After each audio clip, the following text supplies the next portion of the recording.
Hey, so one of the most difficult things about farming or about having animals or trying to start a farm, I found is realizing something's not really working for you. So my husband and I kind of made the decision that we're going to be getting rid of our goats.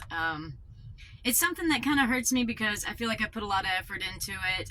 What we found out is we don't love goat's milk as much as we thought we did personally. It doesn't save us money on milk because half my family doesn't drink it. They don't like it as much.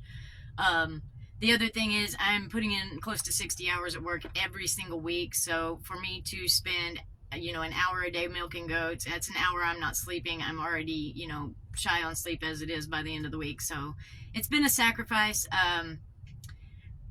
It hurts, but I'm okay with it. I don't want to waste these two really great milk goats because I've got two really good girls, and I want to let them go to a farm where they can be utilized and for their purpose and be loved and have fun.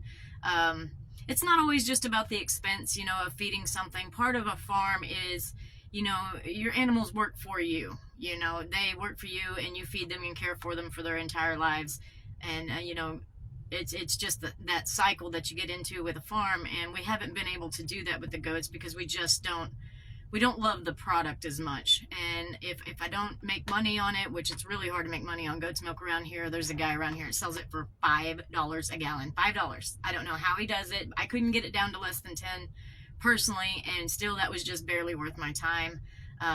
So I found it's not worth it as an investment. So I'm gonna let these girls go, along with the four new babies. So they're not being separated. They're going as a whole family, and I'm really happy that I found someone that can do that. So we're gonna let them go.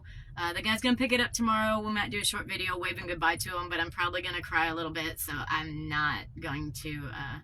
I may not actually post that. So we'll see. Thanks for listening. It's just part of farming. It really is. If you're one of the other homesteaders or wannabe homesteaders, I'm not gonna say I'm a homesteader yet. I'm just working on it. But you end up finding a lot of things that don't really work for you sometimes. So we've just made this decision. I think in the long run it'll be good. I'll have a little bit more energy. We won't spend as much money on feed, and like I said, goat's milk wasn't that great. It was a little gamey to us. I'm just gonna go back to buying my delicious Brahms store-bought milk from a wonderful dairy here in Oklahoma.